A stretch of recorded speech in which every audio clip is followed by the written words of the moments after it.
Hello friends, I am here to discuss with you about Rahu Ketu affairs, how they controls our life, how they deal with our life, how they destroy or construct our life. Rahu Ketu are um, north and south mode of moon. Moon is what? Moon is our mind. So and how moon is connected and why moon is connected with our mind, because moon is the planet which is the fastest moving planet in the zodiac sign. It moves that from one zodiac sign to another zodiac sign in only 2.5 days approx. So and just like mind, moon is also very much movable, who is very much flexible, and they move from one place to another just like our mind. So moon is connected with our mind because this similarity. And whenever Rahu and Ketu has to do something in our life, mess or anything good, they actually capture our mind, our moon. If moon is afflicted in our zodiac sign, then they easily can capture it and they make us do something wrong, and then um, Saturn actually grab us and give us punishment, and through that punishment, Saturn actually try to teach us some lesson about our life. Rahu actually walks on four places from where it is situated. Rahu has three aspects. That is, it is fifth five, it's actually aspecting the fifth house from where it is placed in, and then the seventh house and the ninth house. Suppose uh, in Aries ascendant, take an example of an Aries ascendant zodiac sign. So in from an Aries sign, Rahu aspecting the fifth sign. Fifth sign of what? From of love, of our intellect, our children, our creativity. Then from first place, it's also aspecting the seventh house of our marriage, any people other than us, ourselves, our business affairs, and etc. etc. And our ninth place of fortune, of our gurus, our teachers, and the house of our religious beliefs, our knowledge, and etc. etc. And it also has some work to do for, with the place where it is situated. If Rahu is situated in the first place, then it also has to do some job. It also connected with some job related to the first house. So from first place is actually control the four places in the zodiac sign. That is the first house, fifth house, seventh house, and ninth house. And in the zodiac sign where Rahu is situated, Ketu will situated just opposite to it. That is, if Rahu is situated in the Aries, then Ketu has to be situated in the seventh house. Why? The question is why. Actually, what is happening? Rahu act like a receiver. Whatever happens in our day-to-day life, in our surrounding, received by Ketu. Just like our eyes and our ear, our nose, our five organs actually act like a receiver. So we can consider these five organs have some relation with Rahu, or Rahu controls our receptory organs. So by these receptory organs, all the informations are collected and then it is sent to a collecting machine, that is our mind, and there some conclusion and decisions are made, and again those decisions, those conclusions are sent our receptory organs, and then we actually react. Similarly, Rahu act like a receiver. Whatever collected by Rahu are sent to Ketu. Ketu makes some decision and again send the response to the Rahu, and Rahu react likewise. Or we can say, by the influence of Rahu, we actually react in a way how it wants us to react with. So that's why in our zodiac sign, Ketu always sit at the opposite sign of Rahu. So as I take the example of Aries ascendant. So if Rahu is situated in the Aries ascendant or the Aries sign, then from the place of Aries, the seventh place will be Libra. So Ketu will be situated in the Libra, and Ketu aspecting the three houses, just like Rahu. Ketu also aspect the three houses from where it's situated, from the place where it's situated, and that is, if it is a Libra sign, from there Ketu see the 11th place, that is Aquarius, and then our second house of money, that is Taurus, and then the fourth house, that is Cancer, the house of our vehicle, house of our land, house of our building, house of our family and our mother. So if Rahu actually hamper from the first house, Rahu hampering, Rahu affecting our intellect, our love affairs, our children matters, and our seventh house of marriages and business, and similarly, if it control our house of fortune, house of knowledge. From the other side, Ketu controlling the house of our material, immovable property, the house of our material gains, the 11th house, and the house of our uh, um, business affairs, the seventh house also. So by this, actually Rahu and Ketu controlling the 8 houses in our zodiac sign. Among the 12 houses, it actually controls the 8 houses. So you now can understand how Rahu and Ketu deal with our life.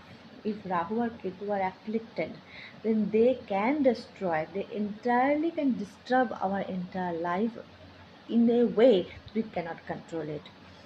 So if Rahu and Ketu are in a bad position or afflicted by the situation or the conjunction with some bad planet or some bad planet aspecting Rahu and Ketu, or Rahu and Ketu actually always you can find Rahu and Ketu retrograde in our zodiac sign. Sometimes they are expecting the straight way when Avijit Nakshatra there. Otherwise, they are always uh, retrograde. We can find Rahu and Ketu retrograde in our life. So, in our zodiac sign, um, this is quite natural. And Rahu or Ketu actually aspecting clockwise, not anti-clockwise, just like other planet. Rahu and Ketu do the opposite thing. They actually aspecting clockwise. Some scholars don't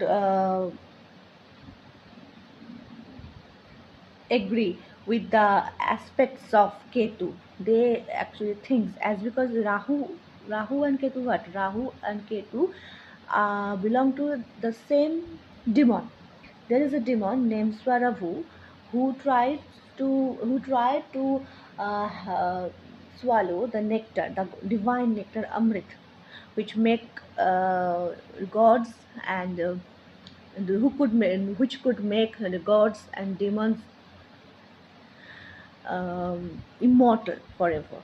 and demons are actually deceived by gods, and Swarabu actually uh, caught that situation, and he wanted to have the nectar by pretending like a god.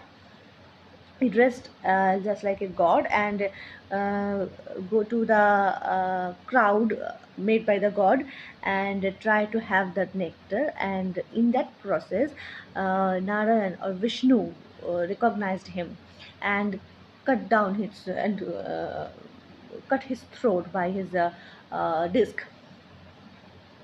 And Rahu and Ketu emerged from his body, as because he actually swallowed the divine nectar, but he couldn't able to consume it because Vishnu didn't give him some time. So his body couldn't dissolve. His body will never die,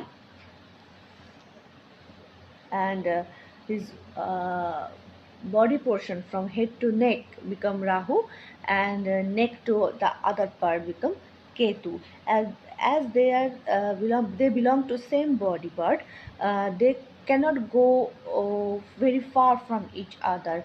Rahu is the head, which always thinks, which has the desire without insatisfaction, because if you don't have body, our body makes us satisfied. So if you are fed, if you eat something, then if you don't have body, then you cannot get any satisfaction. If you find some luxurious thing, you cannot be satisfied if you are not um, uh, you don't have body. If you don't have body, you cannot satisfy by those luxurious things. How can you? How could you? And So Rahu has a desire, an unending desire, never-ending desire. Rahu has a never-ending desire, and similarly, Ketu have body but not mind. So it cannot think, it cannot desire for anything. So Rahu has no desire, it has satisfaction always. It has body, so by its body it can feel everything, and as because it has no desire of gaining anything, or so it has no desire. So Ketu is a body without desire, is the ultimate satisfaction. So by this process, Ketu is a saint. Is a saint. Why is it's a saint? Because a saint has no desire from life, has no expectation from life. Likewise, Ketu, as because it has no head, it has no expectation, no desire, only satisfaction. It always see within. So that is why many scholars denies the aspects of Ketu, as because it has no head. So how can it aspect any places? It has no aspect, as because it has no head. But many other scholars says that scholars say that Ketu ties a bond with a planet with whom it is situated, and makes them or use them as their head. Suppose if Ketu is situated with Mars, Mars is very similar to Ketu actually in nature. Anyway, that is another topic. If Mars is situated with Ketu, then Ketu makes Mars as its own head. Think Mars as its own head. That means what Mars see, what Mars think, Ketu do like the same. So, and through Mars, it actually aspecting 3 houses from the place where it is situated. So, if there is no place, no planet situated with Ketu, then too Ketu, with its intuition, actually it sees, as because it is the part of Rahu, it has also some aspects just similar to Rahu. And as Rahu aspecting three houses from its place, Ketu also aspecting three houses from its place. My own opinion is Rahu and Ketu both handle it, both actually handles, um, both actually handle 4 and 4, total 8 places in a zodiac sign.